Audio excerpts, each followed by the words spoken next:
9-10 శ్లోకాల్లో చెప్పారు. చిత్తం 9-10 శ్లోకాల్లో చెప్పారు.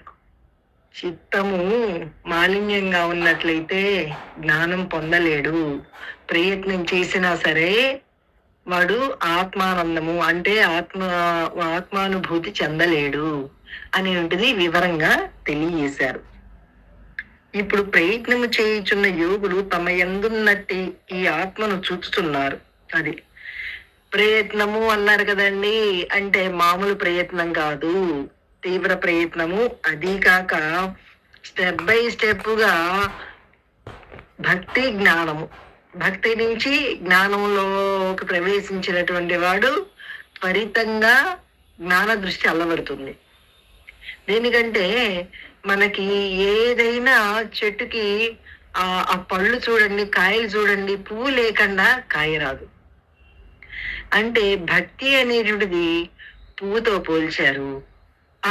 ఎప్పుడైతే భక్తి ఏకాగ్రత చెంది అరణ్య భక్తిగా పరిణామం చెందుతుందో అప్పుడు పువ్వుకు ఉన్నటువంటి రెక్కలు ఊడిపోయి ఆ లోపల ఉన్నటువంటి పుప్పొడి దృఢత్వం చెంది అది పిందెగా కాయగా ఎలా ఎదుగుతుందో అలాగే వీడు ముందర భక్తిలో ఈ పారాయణలు చేయడమో లేకపోతే పూజలు చేయడమో లేకపోతే గుడికి వెళ్ళడమో లేకపోతే ఏదైనా సేవగా చేయడమో ఇవన్నీ చేస్తూ ఉన్నప్పుడు వాడిలో భగవంతుని యందు భక్తి దృఢత్వం చెందుతుంది, భగవంతుని యందు విశ్వాసం పెరుగుతుంది, భగవంతుడు సర్వత్రా ఉన్నాడని నమ్మకం కలుగుతుంది.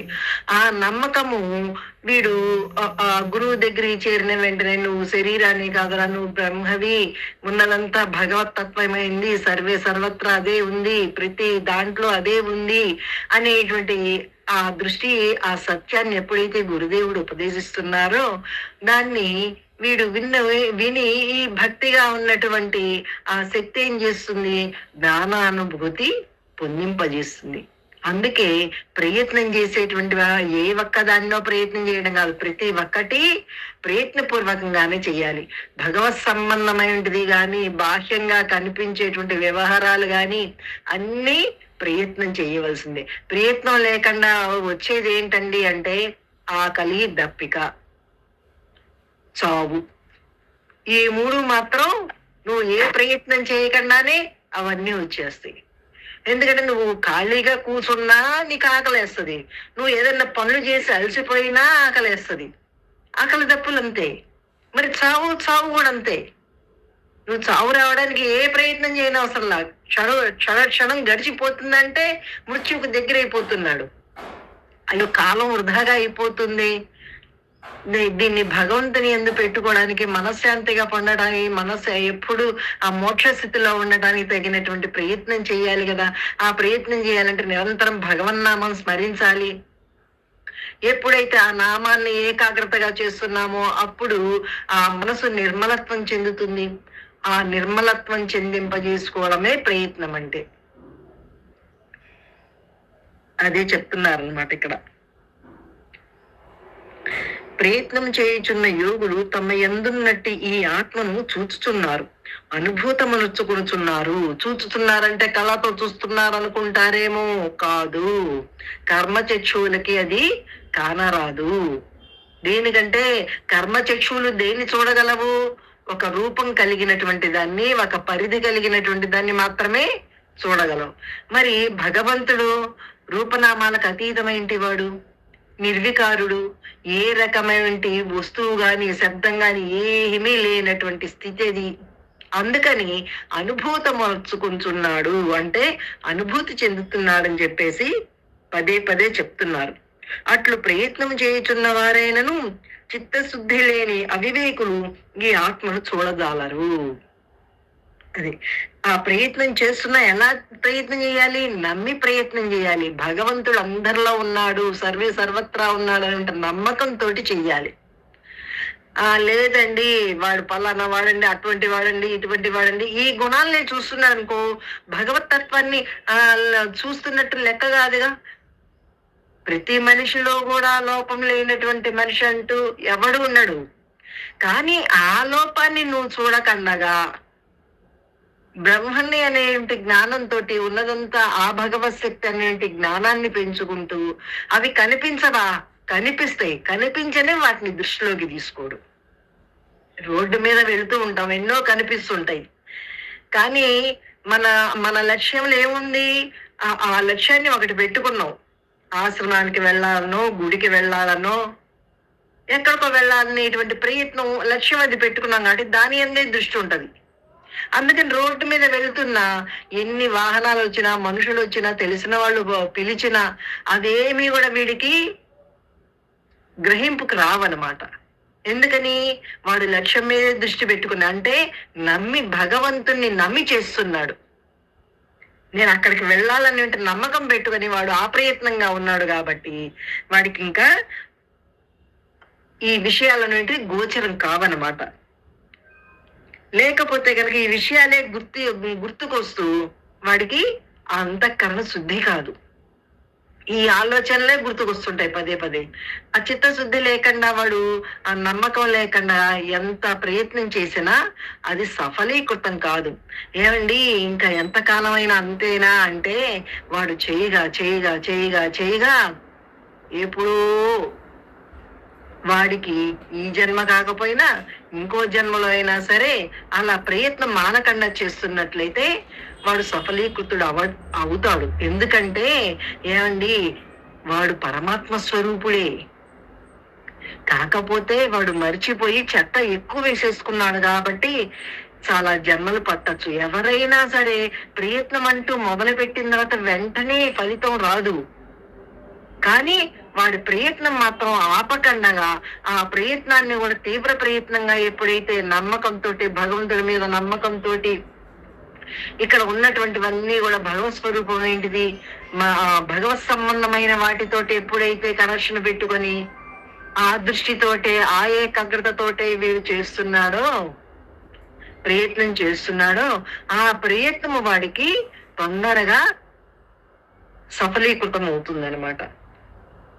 అందుకే అర్జునుడు కృష్ణుణ్ణి 11వ అధ్యాయంలో విశ్వరూప సందర్శన యోగము చూపించమని అడిగేటప్పుడు నాకు చూడగలననేటి ఆ శక్తి, ఆ అర్హత ఉన్నట్లయితే చూపించు అని చెప్పి, ఒకవేళ ఆ శక్తి నాలో లేకపోయినట్లయితే దాని తగినటువంటి ఆ కృపని చూపించి నాకు చూపించయ్యా అన్నాడు. ఆ కృప నా యందు ప్రసరించి ఆ కృప చేత ఆ విశ్వరూపాన్ని సందర్శించే విధంగా చేయమని కోరాడనమాట. అందుకని ప్రయత్నం చేస్తూ సఫలీకృతం కాకపోయినా వాడు బెంగపడవలసిన పని లేదు, నిరుత్సాహపడవలసిన పని లేదు. కానీ ప్రయత్నాన్ని ఇంకాస్త దృఢంగా చెయ్యాలి, విశ్వాసంతో చెయ్యాలి, భగవంతుని యందు నమ్మకంతో చెయ్యాలి. అంతేగాని నేను శరీరాన్ని అనేటువంటి నమ్మకంతో చేస్తే ఎన్ని జన్మలు చేసినా, ఎందుకంటే వాడి నమ్మకంలో శరీరం అంటే దృష్టి ఉంది, భగవంతుడి సేవ ఇది అనేటి దృష్టి లేదు. భగవంతుడి సేవ అనేటువంటి దృష్టి ఉన్నట్లయితే వాడు శరీరం వాడికి కొద్దిగా శ్రమ అనిపించినప్పటికీ ఆ శ్రమని దృష్టిలోకి తీసుకోడు. ఎందుకని? భగవంతుని యందు భక్తి వల్ల ఇది శ్రమ చాలా స్వల్పంగా ఉంటుంది. ఇప్పుడు వీళ్ళు చూడండి, మహాత్ములందరూ ఆ మహాత్ముల దగ్గరికి వచ్చేటువంటి పెద్ద పెద్ద పోస్ట్ లో ఉన్నటువంటి వారు, ఇప్పుడు సత్య సాయిబాబా అక్కడ ఆశ్రమానికి వచ్చేటువంటి వాళ్ళు ఎంతెంత పెద్ద పెద్ద పోస్టుల్లో ఉన్న వాళ్ళైనా, వాళ్ళ ఇళ్లలో, వాళ్ళ ఆఫీసుల్లో జవాన్లుండి వాళ్ళకి పని చేసేటువంటి వాళ్ళు ఎంతమంది ఉన్నప్పటికీ కానీ అక్కడికి వెళ్ళేటప్పటికీ వాళ్ళే పని వాళ్ళుగా చేస్తుంటారు. ఎందుకని? అది పని అనుకోవట్లా, సేవ, భగవత్ సేవ, భగవత్ సేవగా భావిస్తున్నాడు కాబట్టి ఆ భగవంతుని యొక్క కృప వాడి యందు ప్రసారం అవుతుంది. నిరంతరం ఆ భగవంతుని తలుచుకుంటున్నాడు, నిరంతరం ప్రతి ఆలోచనలో కూడా భగవత్ సంబంధమైనవే పెట్టుకుంటున్నాడు.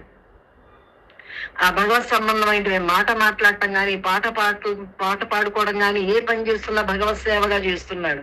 ఏమండి, మనం ఇంట్లో చేసుకుంటున్న భగవత్ సేవగానే చేస్తున్నాం కదండి అంటే, ఇంట్లో చేస్తున్నాం నిజమే, కానీ ఇక్కడ ఏమిటి, మనకి తిండి పెట్టి మనల్ని పోషిస్తున్నారు కాబట్టి ఇక్కడ తప్పనిసరిగా చెయ్యవలసిందే. ఎందుకంటే ఈ శరీరం ఇది చెయ్యడానికే వచ్చింది.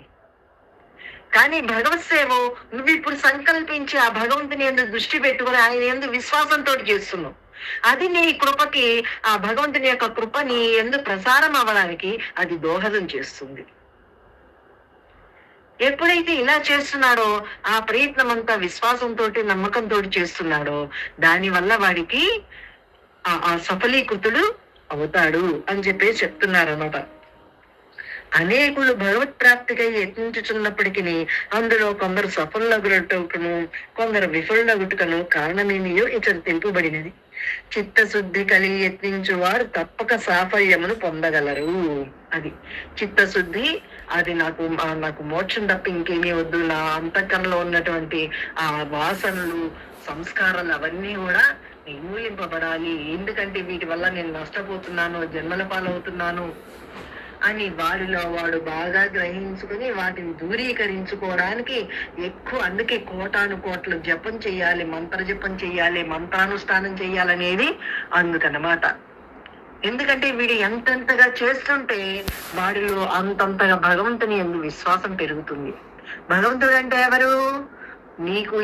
నీకు ఆ మార్గాన్ని చూపించినటువంటి ఏ గురువు అయితే ఉన్నారో ఆయనే భగవంతుడు. భగవంతుడు వేరు, గురువు వేరు కాదు.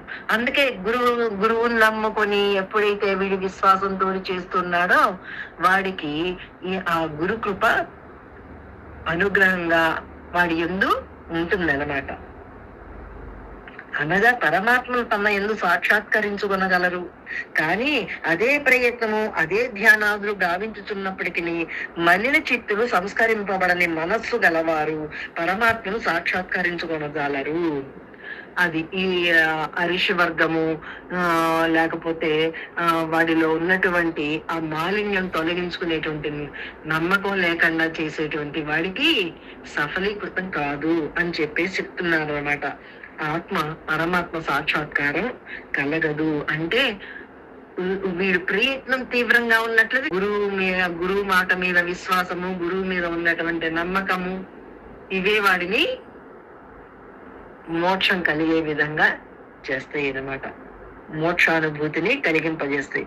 కొందరు శాస్త్ర పాండిత్యము ఉన్నగనవి మాత్రము కలిగి హృదయ పవిత్రత లేక ఆత్మాన్వేషణకై ఉపక్రమించరు. అది స్వార్థ బుద్ధితోటి ఉండి, శాస్త్ర పాండిత్యం ఉండి, నాకు అవన్నీ తెలుసండి, నేను ఎప్పుడో చదివానండి, అవన్నీ గ్రహించానండి, ఆలోచించానండి, ఆలోచించి నాకు విసుగు వచ్చిందండి, పుస్తకాలు చదివి ఎన్ని చదివినా సరే నాకు శాంతి లేదండి, అందుకని ఇంక ఇప్పుడు చదవట్లేదండి, చదవబుద్ధి రావట్లేదండి అంటే అది కాదు నాన్న. దృష్టి సరిగా ఏకాగ్రత కలిగి భగవంతుని యందు నమ్మకంతో చదవాలి. శాస్త్ర పాండిత్యమే ఎంత ఉన్నప్పటికీ, ఎంత వాడు వాగ్ధాటిగా ఎంత పాఠం చెప్పినప్పటికీ వాడి అనుభవం లేకపోయినట్లయితే వాడికి శాంతి కలగదు. వాడు తీవ్ర సాధన చేస్తే గాని ఆ భగవంతుని యొక్క కృప వలన, గురువు మీద ఉన్నటువంటి విశ్వాసంతో ఎప్పుడైతే చేస్తున్నాడో స్వార్థ బుద్ధి లేకుండా. ఎందుకంటే స్వార్థ బుద్ధి అంటే ఏమిటి? శరీరం దృష్టే స్వార్థ బుద్ధి. నేను ఇంత జపం చేస్తున్నానండి, రోజుకి ఇన్ని వేలు చేస్తున్నానండి, మంచిదే. కానీ ఎవడు చేస్తున్నాడు అసలుకి? ఆ చేసేవాడు వాడు ఏ దృష్టితోటి చేస్తున్నాడు, దేని మీద విశ్వాసంతో చేస్తున్నాడు అనేటువంటిది వాడు చూసుకోవాలన్నమాట. అలా చూసుకోకపోయినట్లయితే వాడు ఎంత శాస్త్ర పాండిత్యం ఉన్నప్పటికీ వాడికి ఆ హృదయ పవిత్రత ఉండదు. హృదయ పవిత్రత లేకపోతే వాడికి ఆత్మానుభూతి పొందలేడు. ఈ హృదయ పవిత్రత మనకి వాడుకునేటువంటి పద్ధతుల్లో మనం చెప్పుకుని ఉంటాం. పాలు పోసే గిన్నె ఎంతో శుభ్రం చేస్తాము, 1-2 సార్లు కడుగుతాము. ఏ కొద్దిగా ఎక్కడ ఇది ఉన్నప్పటికీ మళ్ళీ పాలన్నీ పాడైపోతాయని చెప్పేసి ఎంతో శుభ్రం చేసి ఆ పాలు దాంట్లో వాడుకుంటాము. అలాగే హృదయం కూడా అంత శుద్ధి కావాలి. హృదయ శుద్ధి మనకి వేమన శతకంలో కూడా చెప్పారు కదా, వేమన పద్యాల్లో కూడా చెప్పారు కదా, బాండపు శుద్ధి లేని పాకమేలా చిత్తశుద్ధి లేని శివ పూజ ఎలరా అని. ఆ చిత్తశుద్ధి లేకపోయినట్లయితే వీడికి ఆత్మానుభూతి పొందలేడు. మరికొందరు కేవలము వేషధారులుగా ఉన్న వారే ధ్యానాదులు చేయుచున్నట్లు కనిపించుందరు. అట్టి వారు ఇంద్రియ నిగ్రహం లేని కారణము చేతను, చిత్తశుద్ధి లేనందువల్లను ఆత్మను తమ యందు గాంతుజాలని ఈ శ్లోకంలో ఘంటాపదముగా చెప్పివేయబడినది. కొంతమంది ఆ భగవత్ సంబంధమైనటువంటి ఆ హరే రామ హరే కృష్ణ ఉండేటువంటి ఓం నమ శివాయ ఉండే కండవాలో, లేకపోతే మనకి సాధువులు కట్టుకుంటారు, కాషాయ వస్త్రాలు కట్టుకొని వేషధారణలుగా గడ్డాలు పెంచుకొని జుట్లు పెంచుకొని ఉంటారు. కానీ అవన్నీ ఉండటం ఉండకపోవడం అనేది ప్రధానం కాదు, హృదయ శుద్ధి ప్రధానం. అది ఆడవారైనా మగవారైనా ఏ రంగు బట్ట కట్టుకున్నా ఎక్కడ ఉన్నప్పటికీ హృదయం శుద్ధిగా ఉందా లేదా అనేటిదే ప్రధానం అన్నమాట. అలా లేకపోయినట్లయితే వాడికి ఇంద్రియ నిగ్రహం లేక, నేను అవి ఎన్నో చూశానండి, ఎన్నో తీర్థయాత్రలు సేవించానండి, ఎంతమంది మహాత్ముల్లో చూశానండి, నిజమే, ఇవన్నీ చేసిన మాట నిజమే. కానీ నీలో ఏ తేడా ఉంది? అంత ముందుకి ఇప్పటికి ఏం తేడా ఉంది? పరమశాంతిగా ఉందా? విషయాలకి లోనవుతున్నామా? ఇంకాస్త ఆశలు కోరికలు పెరుగుతున్నాయా? వాళ్ళని చూసి వచ్చామండి, వీళ్ళని చూడాలండి, లేకపోతే ఆ తీర్థయాత్ర చేసి వచ్చామండి, ఇంకో పక్కకు వెళ్ళాలండి. ఇంకా ఎప్పుడు ఈ తిరగటము ఈ చూడటం వీటిలోనే వీడు కొట్టుమిట్టాడుతుంటే హృదయ శుద్ధి ఎక్కడవుతుంది? హృదయ శుద్ధి కావాలంటే వాడికి అంతఃకరణ దృష్టి రావాలి. ఇక్కడ ఉన్నదంతా కూడా భగవతత్వం వంటి జ్ఞానం కలగాలి. ఈ శరీరం నేను కాదు, నేను బ్రహ్మణ వంటి థాట్ కలగాలి వాడికి. ఆ గురువుని ఆశ్రయించి గురువు చెప్పినట్లు వాడు నమ్మే ప్రయత్నం చేసినప్పుడు కదా వాడిలో ఇవన్నీ కూడా ఆ మార్పు వచ్చేది. అవన్నీ చేస్తేనే గాని వీడికి చిత్తశుద్ధి కలుగుతుంది. అది లేకుండా ఎన్ని చేసినా సరే ఇంద్రియ నిగ్రహం లేకపోయినట్లయితే వాడికి తమ యందు ఆత్మానుభూతిని పొందలేరు అని చెప్పేసి పదే పదే ఘంటాపదంగా, అంటే ఏ మాత్రం అక్కడ అనుభూతి చెందడానికి అవకాశం ఉండదు అని గట్టిగా చెప్తున్నారు, దృఢంగా చెప్తున్నారు. అంటే గంట కొడితే ఎలా టంగ్ అని సౌండ్ వస్తుందో, పెద్దగా శబ్దం వస్తుందో, అలాగే అంత గట్టిగా అంత దృఢంగా చిత్తశుద్ధి కలిగితేనే ఆత్మానుభూతి పొందగలరు. ఆత్మానుభూతిలో నిరంతరం వాడు నిలవాలంటే చిత్తశుద్ధి బాగా ఉండాలి, హృదయం నిర్మలంగా ఉండాలి. ఆ రకంగా ఉండాలంటే నిరంతరం మంత్రానుష్ఠానం జరగాలి, లోపల విచారణ జరగాలి, విషయాల యందు ఆ మనసు పోనీయకుండా దాన్ని ఎప్పుడు కూడా పరమాత్మ సంబంధమైన వాటితోటే ముడివేసుకోవాలి. ఇలా నిరంతరం చేయగా గాని చిరకాలాభ్యాసం వల్ల అలా చేస్తూ మాత్రం అది చేయడం మాత్రం ఆపకూడదు. ఏ మాత్రం బ్రేక్ పడిందా విషయం వచ్చేస్తుంది. మాయ ఎటు నుంచి వస్తుందో చెప్పలేము. అవి చేస్తున్నప్పుడు కూడా అహంకారం కలిగించే విధంగా మాయ రావచ్చు. అండ్ మీరు ఎప్పుడు ఆ భగవత్ చింతనలోనే ఉంటారండి, మంచిగా చేస్తుంటారండి అని ఎవరన్నా 4 మాటలు చెప్పారనుకోండి, దానికి కూడా వీడు ఉబ్బిపోయి అహంకారం కలిగే అవకాశం మాయ అలా ప్రవేశిస్తుంది. ఎలా ప్రవేశిస్తుందో చెప్పలేము. అందుకని తస్మాత్ జాగ్రత్త. ఎంతసేపటికి శరీరం నేను కాదు బ్రహ్మం అంటే జ్ఞానమే వాడిలో ఆ ఏకాగ్రతలోనే ఉండాలి. ఆ ఏకాగ్రతే ఉండాల్సిన స్థితిలో వాడిని ఏ అనుభూతిలో చెందితే, ఏ అనుభూతిలో వాడు నిలిస్తే, తుది శ్వాసలో కూడా అదే ధ్యాసతో ఉంటే గాని మళ్ళీ శరీరం రానటువంటి పరిస్థితి అప్పుడు కలుగుతుంది వాడికి. అప్పటిదాకా ఈ ప్రయత్నం అనేది తీవ్రంగా చేయవలసిందే.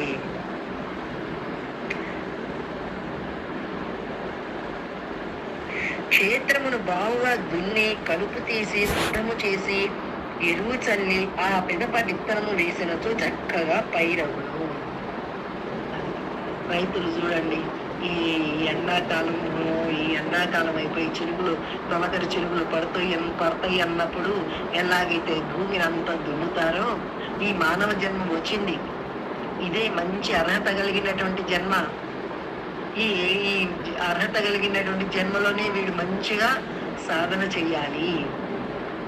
తనలో ఆ నేలను ఎలాగైతే రైతు దున్ని ఆ రాళ్ళు వేళ్ళు కొన్ని అంత ముందు పొలంలో ఉన్నటువంటి వేళ్ళు అవన్నీ ఎలా తీసేస్తాడో, ఆ దున్నేటప్పుడు అవన్నీ బయటకు వచ్చేస్తాయి. అలాగే వీడు సాధన చేస్తున్నప్పుడు, ఈ విచారం చేస్తున్నప్పుడు, సత్సాంగత్యము, తత్కథనం, తశ్చింతనం నిరంతరం కూడా భగవత్ సంబంధమైనవి ఎప్పుడైతే భగవంతుని విశ్వాసంతో ఇవన్నీ చేస్తున్నాడో, వాడిలో ఉన్నటువంటి వాసనలు, ఆ సంస్కారాలు అలా పైకి వచ్చి వాడికి అడ్డుగా ఉంటాయి. అవి కూడా తీసేసుకోవాలి.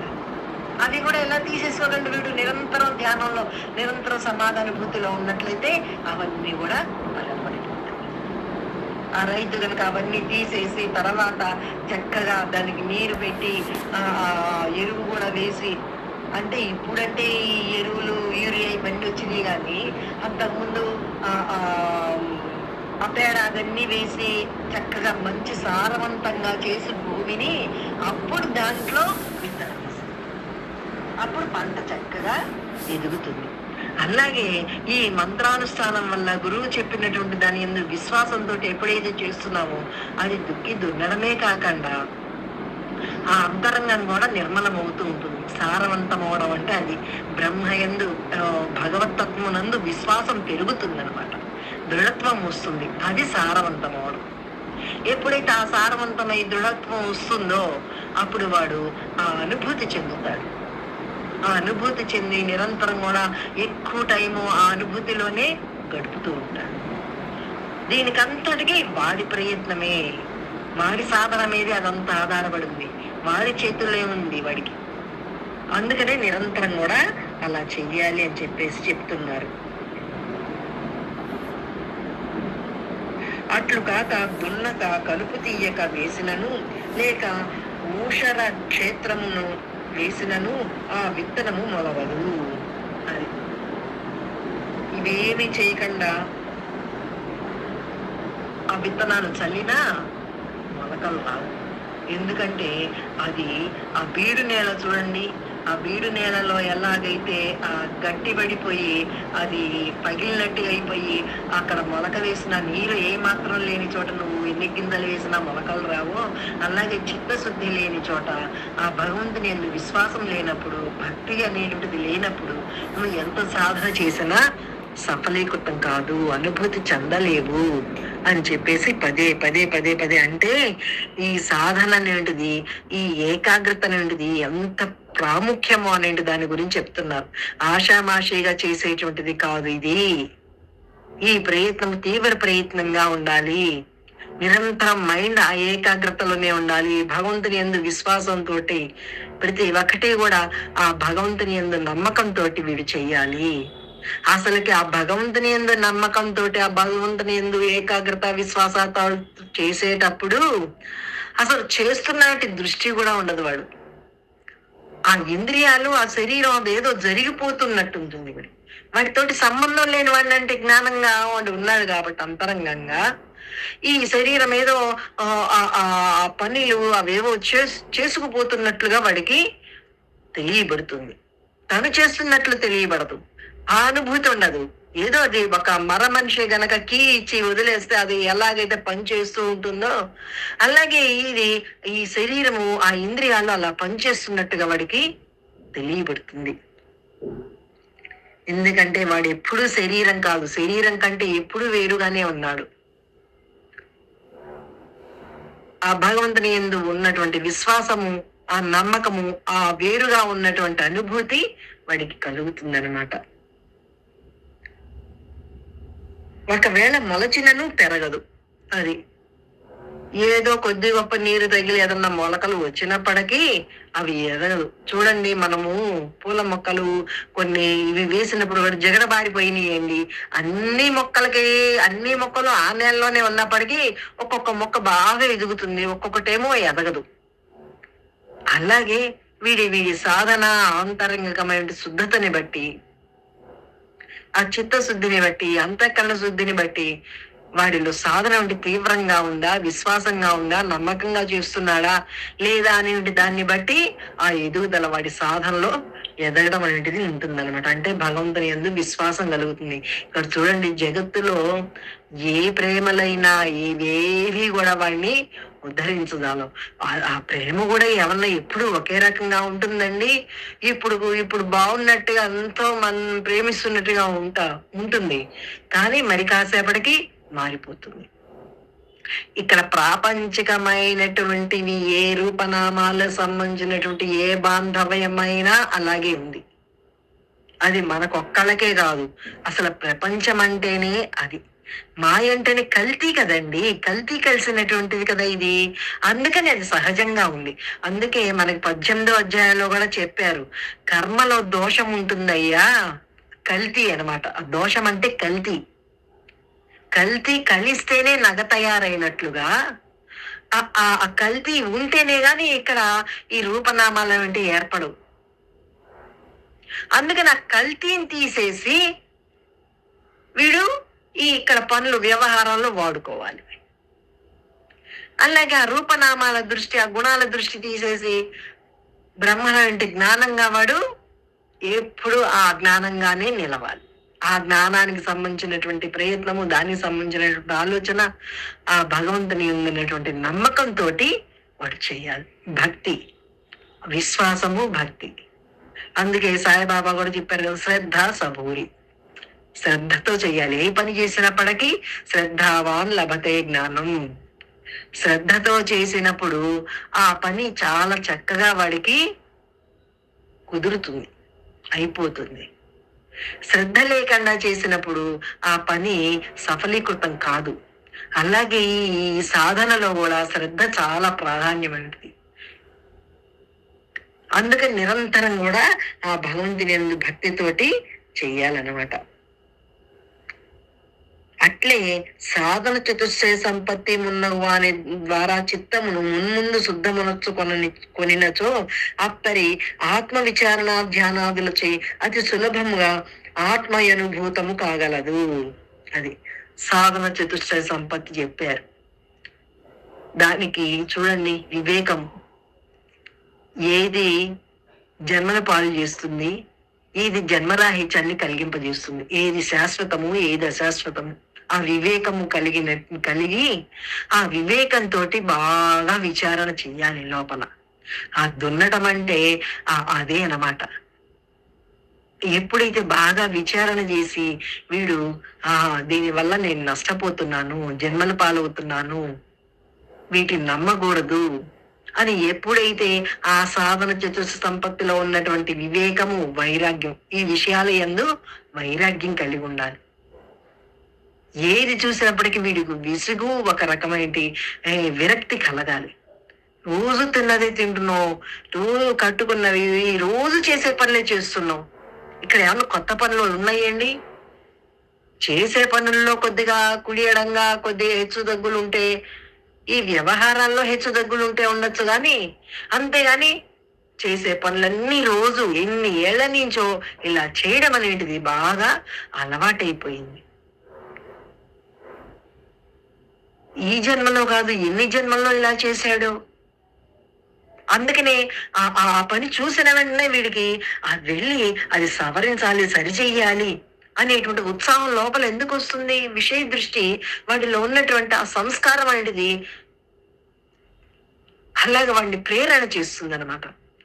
అందుకే ఇక్కడ సహనం, ఓర్పు, శాంతి, తితీక్ష, శ్రద్ధ, సమాధానం ఇవన్నీ కూడా వీడు అలవరుచుకోవాలి. నాకు మోక్షం తప్ప ఇంకేమీ వద్దు, మోక్షం తప్ప ఇంకేమీ వద్దని చెప్పేసి కళ్ళు మూసుకొని మూలను కూర్చొని ధ్యానం చేసుకుంటూ కాదు. నీకు మోక్షం తప్ప ఇంకేమీ వద్దంటే మానసికంగా దేన్ని స్వీకరించకు. ఇక్కడ శరీరం కదిలి అన్ని పనులు చేయవలసిందే, కానీ మనసుతోటి మాత్రం వీటిని లోపలికి చేర్చుకోకు. చేర్చుకుంటే ఏమి నష్టం పోతామో మనకు తెలిసింది. తెలివైనటువంటి వాడు ఎవరైనప్పటికీ నష్టపోవడానికి ఇష్టపడడు కదండి. మరి మనందరం కూడా మనుషులు, మనకు చాలా తెలివి చాలా ఉంది. ఆ భగవంతుడు మనిషికి ఇచ్చినటువంటి తెలివి ఇంకే పశుపక్షాదులకు లేవు. ఆ బుద్ధి అనేటువంటిది ఇచ్చాడు భగవంతుడు. ఆ బుద్ధితోటి వివేకం, వైరాగ్యం అలవర్చుకోవాలి. ఇవన్నీ కూడా శాంతం, సహనం, క్షమాగుణము. తప్పులు చేయనటువంటి వాడు ఎవడు ఉండడు. తప్పులు చేసినా వాడిని క్షమించేటువంటి గుణం ఉండాలి. ఇవన్నీ ఎప్పుడైతే అలవర్చుకుంటుంటామో, ఆ రూపనామాల దృష్టి లేకుండా బ్రహ్మణ ఇంటి జ్ఞానంతో ఇవన్నీ అలవర్చుకుంటుంటే, అప్పుడు హృదయం అంతా కూడా దున్నినటువంటి నేల ఎలా సున్నితమైపోతుందో అలాగే హృదయం కూడా చక్కగా శుద్ధి అవుతుంది. ఆ హృదయ శుద్ధి అయినప్పుడు ఆ విశ్వాసం, భగవంతుని యందు విశ్వాసం, ప్రతిదీ కూడా భగవత్ సంబంధంగా ఉంటుందన్నమాట. వాడి మైండ్ లో ఆలోచన ప్రతి ఒక్కటి భగవత్ సంబంధమైనదిగా ఉంటుంది. అప్పుడు ఆత్మ అనుభూతి చెందుతాడు వాడు.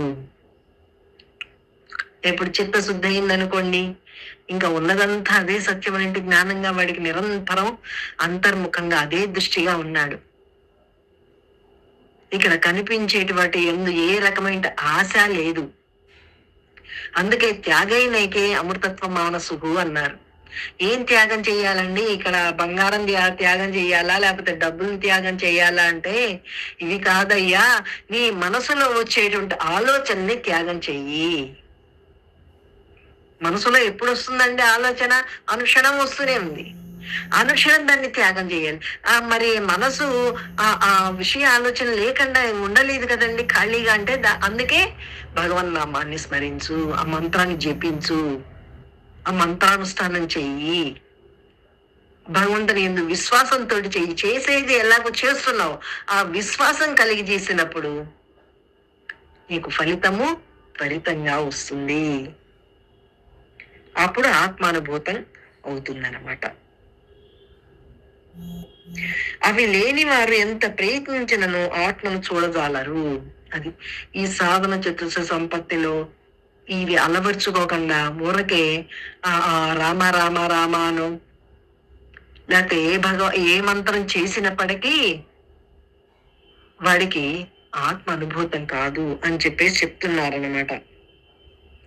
భగవద్ దర్శనమునకై 2 విషయములు ప్రతి వారికి అత్యవసరములని ఈ చోట తెలుపబడినది. అవి ఏవి అనినా ప్రయత్నము, చిత్తశుద్ధి. చిత్తశుద్ధి ఎలా అవుతుందండి? ప్రయత్నం చేస్తే అవుతుంది. ప్రయత్నం ఎందుకు చేయాలండి? వాడు నాకు మోక్షం తప్ప ఇంకేమి వద్దనేటువంటి జ్ఞానంతో దేనికంటే శరీరం వచ్చినప్పటి నుంచి ఎన్ని దుఃఖాలో, ఎన్ని కష్టాలో, ఆ పసితనంలో తెలియక, తెలిసే వయసులోనేమో ఇంద్రియ చాపల్యంతో ఇంద్రియాలు సడలిన తర్వాత ఇప్పుడు తెలుసుకుని ఇంద్రియాలు సహకరించవు, శరీరం సహకరించదు. అన్ని పట్టుగా ఉండి దృఢంగా ఉన్నప్పుడే వీడు సాధన చేస్తే తేల్చుకోగలడు గాని లేకపోతే తేల్చుకోలేడు. అందుకని అన్ని బాగుండగానే వాడు ఆ పరమాత్మ యందు, భగవంతుని యందు విశ్వాసంతో ఈ తీవ్ర ప్రయత్నం చేసి చిత్తశుద్ధి కలిగి ఉండాలి. ఆ చిత్తశుద్ధి కలిగి ఉంటేనే గాని ఈ 2ను గల వారికి పరమాత్మ తప్పక అనుభూతుడు కాగలడు. ఈ 2 ఉన్నట్లయితే ఆత్మానుభూతి పొందుతాడనమాట. ఆత్మానుభూతులు అవటమే కాదు, నిరంతరం ఆత్మానుభూతిలో ఉండటం వల్ల ఇంకా మళ్ళీ పుట్టనటువంటి స్థితికి వెళ్ళిపోతాడు. జన్మరాహిత్యం, అదే మోక్షం, అదే జీవన్ముక్తావస్థ. 2ను అవసరములే అని చెప్పబడుట వల్ల పరమార్థ మార్గమున ప్రయత్నం అత్యావశ్యకమని తేలుచున్నది. ప్రయత్నం అనేటిది చాలా ప్రధానమైనది. ఎందుకనండి అంటే, చూడండి, రోగం ఉన్నటువంటి వాడు, మనకి రోగం వచ్చింది అనుకోండి, డాక్టర్ దగ్గరికి వెళ్తాం. ఏ రోగం ఆయనకి చెప్తాం. ఆయన చెప్తే ఆయన దానికి తగినటువంటి మందులు రాసిస్తాడు. పచ్చం కూడా చెప్తారు, ఇవి తినకండి, ఇవి తినకండి, ఈ టైంలో వేసుకోండి మందులు అని ఒక ఎలాగైతే పద్ధతిగా చెప్తారో అలాగే మన మనసు కూడా నిరంతరం విషయాల వైపుకు వెళ్ళకుండా ఉండటమే కాదు, భగవత్ చింతనతోటి చేయాలి. భగవంతుని యందు చింతన చేస్తూనే ఉండాలి. ఆ చిత్తంలో చెత్త పోయేంత వరకు చింతన చేయవలసిందే. అందుకే ఈ 2 అవసరమే, ప్రయత్నము, చిత్తశుద్ధి. అయితే ఆ ప్రయత్నమునకు చిత్తశుద్ధి తోడుగానున్నప్పుడు అది ఇంకనూ ప్రకాశించును. ప్రయత్నం చేస్తున్నామండి అంటే ప్రయత్నంతో పాటు చిత్తశుద్ధి కూడా ఉండాలి. ఆ రెండు ఉన్నాయి అనుకోండి, చూడండి, మందు సేవిస్తున్నాము, పచ్చము చేసాము, వ్యాధి తొందరగా నివారణ అవుతుంది కదా. అలాగే ఈ భవరోగం అనేటిది అంటే వాడికి జన్మరాహిత్యం అనేటిది త్వరితంగా అవుతుంది. ఇంకా దేన్ని నమ్మడనమాట. ఏవి కనిపిస్తున్నప్పటికీ అవేమి వాటి ఎందు దృష్టి ఉండదు. అందుకని అక్కడ భగవంతుడే కనిపిస్తాడు. అంటే వెలుగు. ఆయన ఒక చైతన్య స్వరూపుడు, శక్తి, మహాశక్తి. భగవంతుడు ఏమిటి అంటే ఏమిటి? ఏ రూపనామాలు లేవు అక్కడ, శక్తి. అలాగే వీడికి చక్కగా తెలియబడుతుందన్నమాట. అది ఇంకనూ ప్రకాశించును, ఇంకా అనుభవం అనేటిది ఇంకా వాడు దృఢత్వం వస్తుందన్నమాట. ఇచట అచేత సహా అని చెప్పబడిన దానికి అర్థము కేవలము మూఢులని, అజ్ఞానులని, నాస్తికులని కాదు. ఏలయన్న ఆ యత్నించు వారికి దైవమును పొందవలన తలంపు గలదు, ముముక్షత్వం కలదు. లేకున్న వారు భగవత్ప్రాప్తికి అయి అసలు ప్రయత్నమే చెయ్యరు కదా. అది వాడికి మూఢుడుగా ఉన్నాడు, అజ్ఞానిగా ఉన్నాడు, ఇప్పుడు తెలుసుకొని ప్రయత్నం చేస్తున్నాడు. ప్రయత్నం చేసేటువంటి వాడు ఎవడైనా మూఢుడైనా కావచ్చు, అజ్ఞానైనా కావచ్చు, ప్రయత్నం ఆపకండగా చేస్తూ ఉన్నట్లయితే వాడు ఎప్పుడో అప్పుడైనా వాడి సాధన పరిపక్వత చెందినప్పుడు తప్పకుండా మోక్షం పొందగలడు, ఆ అనుభూతి చెందుతాడనమాట. లేకపోతే అసలు చెయ్యరు కదా వాళ్ళు. వాడికి మోక్షం కావాలనేటువంటి ఆశ ఉండబట్టేగా, ఇంకా మళ్ళీ పుట్టకూడదనేటువంటి ఆశ ఉండబట్టే కదా, ఆ ఆశతోటేగా వాడు చేసేది. అమ్మో, పుట్టినప్పటి నుంచి ఎన్ని దుఃఖాలు అండి, ఎన్ని కష్టాలు అండి, చేత్కారాలు వస్తున్నాయి, పొగడతలు వస్తున్నాయి, ఇవన్నీ కూడా వస్తున్నాయి. సుఖ దుఃఖాలు అనేవి జీవితంలో వస్తూనే ఉన్నాయని వాడికి బాగా గ్రహింపుకు వస్తుంది కాబట్టి, బాబాయ్ వీటి వల్ల నేను నష్టపోతున్నానంటే గ్రహింపుకు వచ్చింది కాబట్టి నిరంతరం వాడు ప్రయత్నమే, తీవ్ర ప్రయత్నం చేస్తూనే ఉండాలి. లేకపోతే ప్రయత్నం చేయరు వాళ్ళు. అసలుకి ఈ రకమైన ఈ వైపు దృష్టి లేకపోతే, అందుకే మనకి సప్తభూమికల్లో మొదటిది శుభేచ్ఛ. అంటే హాయిగా ఉండాలనేటువంటి మంచి ఆలోచన, ప్రశాంతంగా ఉండాలనే మంచి ఆలోచన. ప్రశాంతత అంటే ఎవరు లేకుండా నేను ఒక్కడనే ఉన్నప్పుడు ఉండేటువంటి ప్రశాంతత కాదది.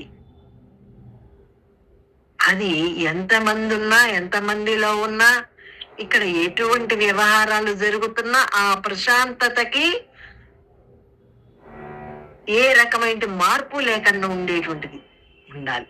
దానికోసమే ప్రతి ఒక్కడు కూడా ఇప్పుడు డబ్బు సంపాదిస్తున్నాడు. ఎందుకు? డబ్బు బాగా సంపాదించారనుకోండి, హాయిగా ఉండొచ్చు, ప్రశాంతంగా ఉండొచ్చు అనుకుంటాడు. అందుకని కదండి వాడు సంపాదించేది. అది ఉంటుందా లేదా అనే సంగతి తర్వాత. ముందర వీడు ప్రయత్నం ఆ ప్రశాంతంగా హాయిగా ఉండొచ్చు అనేటువంటి దానికే ప్రయత్నం చేస్తాడు. కాకపోతే వాడు ప్రయత్నం చేస్తున్నాడు కానీ ఆ ప్రయత్నం ఏంటిది ఆ తాత్కాలికమైన వాటి మీద చేస్తున్నాడు, అశాంతిని కలిగించే వాటి మీదే చేస్తున్నాడు. అందుకని ఆ దృష్టిని మార్చుకోవాలి వాడు. ఇవి అవసరమే, ఎంతవరకు అవసరము. ఈ శరీరం ఉన్నంత వరకు ధర్మంగా ప్రయత్నం చేస్తూ, ధర్మంగా డబ్బు సంపాదించి ఎప్పుడైతే దాన ధర్మాలు కూడా అలవర్చుకుంటున్నాడు,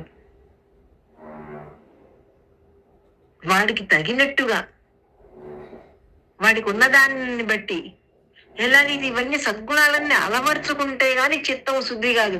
ఊరికే మంత్రం ఒక్కటే చేస్తున్నామని అంటే చాలదు. ఎందుకంటే మంత్రముతో పాటు ఈ విచారణ, ఈ ఆలోచన పద్ధతి మారాలి. బ్రహ్మ ఏంటి దృష్టి కలగాలి అంటే ఈ ఆలోచన పద్ధతి మారితే గాని బ్రహ్మ ఏంటి దృష్టి వాడికి కలగదు. అలా చేస్తే గాని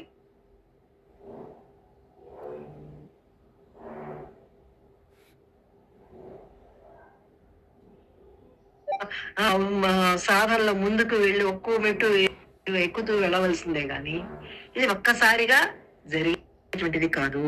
కానీ ప్రయత్నం చేస్తూ ఉంటే ప్రయత్నం చేసేవాడికి ఎప్పటికైనా అది ప్రాప్తమవుతుంది.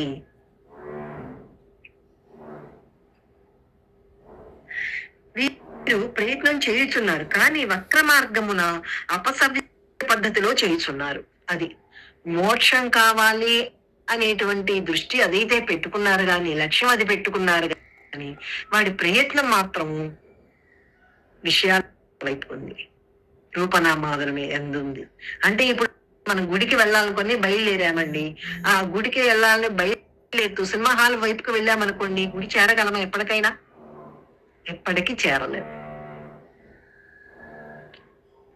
మోక్షం కావాలనుకునేటువంటి ప్రయత్నం చేసేటువంటి వాడు వారిలో ఎన్ని సద్గుణాలు అలవర్చుకోవాలి? ఈ సాధన చతుర్శ సంపత్తి అంతా కూడా అలవర్చుకోవాల్సిందే. ఏమండి మాకు అవేమి తెలియవండి అంటే తెలుసుకునే ప్రయత్నం చేయాలి. తెలుసుకునే ప్రయత్నం చేస్తున్నామండి కానీ చాలట్లేదంటే తీవ్ర ప్రయత్నం ఉండాలి. ఇవన్నీ అంచెలంచెలుగా వాడు ఆ పుట్టిన బిడ్డకి అన్నప్రసన్న రోజు 4 మెతుకులు పెట్టినట్టుగా ఎప్పుడు ఆ 4 మెతుకులే పెట్టం కదండి. బిడ్డ ఎదిగే కొద్దీ ఎలాగైతే ఆ ఆహారం కూడా ఎక్కువ తీసుకుని ఉంటాడో, అలాగే వీడి సాధనలో ముందుకు వెళ్లే కొద్దీ వీడి ప్రయత్నం కూడా ఎక్కువగా ఉండాలి. ఆ ప్రయత్నం ఎక్కువగా ఉండే కొద్దీ ఆ ఎదిగే బిడ్డకి ఎలాగైతే ఆహారం ఎలాగైతే ఎక్కువగా పెడుతుంటే వాడు ఎదుగుతాడు, చక్కగా ఎదుగుతాడో, అలాగే వీడు సాధనలో కూడా అలా ఎప్పుడైతే ప్రయత్నం ఎక్కువ చేస్తుంటాడో వాడికి అనుభూతి కూడా, ఆనందం కూడా అలా అనుభూతి చెందుతూ ఉంటాడు నిరంతరం. అలా చెంది అసలైన స్థితి భగవంతుడిలో కలిసిపోతాడు. ఆ కలిసిపోయేంత వరకు మాత్రం వీడు ప్రయత్నం ఆగకూడదు. ఆపకండగా ఆ ప్రయత్నం కూడా తీవ్ర ప్రయత్నంగా ఉండాలి. ఏమంటే నేను అట్టే వెళదాం అనుకుంటున్నాను కానీ మనసు ఇటు వెళుతుంది, ఇటు పరిగెడుతుందండి అంటే ఆ మనసుకి ఎప్పుడు జన్మల పాలు చేయడానికే చూస్తుంది. ఎందుకంటే దానికి ఆహారం పెట్టి దాన్ని బలంగా తయారు చేసింది మనమే. దానికి ఆహారం అంటే ఏమిటండి? విషయాలే ఆహారం. గురువు దగ్గరికి వచ్చి ప్రయత్నం చేయకముందంతా చేసింది అదేగా వాడు. ఒక విషయానికని వెళ్ళి ఇంకో 4 విషయాలు తగిలించుకుని ఆ చెత్తంతా పేరుకుపోయింది వాడికి వాడే అట్లా పేరుకుపోయేట్టుగా చేసుకున్నాడు. అందుకని చెత్త ఎక్కువగా ఉంది కాబట్టి ఇక్కడ ప్రయత్నం కూడా బాగా ఉండాలి. అలా ప్రయత్నం కూడా బాగా ఉంటేనే గాని వాడు కొద్దిగా వాడిలో చిత్తశుద్ధి కలుగుతుందన్నమాట.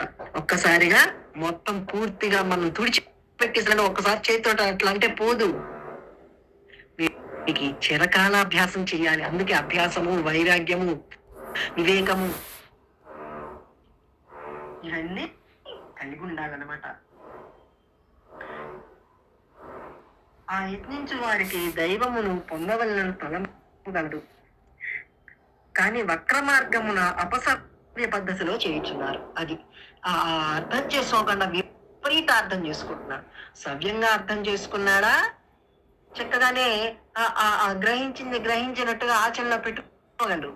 కానీ అపసవ్యంగా అంటే విపరీత అర్థం తీసుకున్నాడు అనుకోండి, వాడు ఆ విపరీత అర్థం వల్ల వాడు ఆ లక్ష్యం వైపుకి దృష్టి ఉండదన్నమాట వాడికి.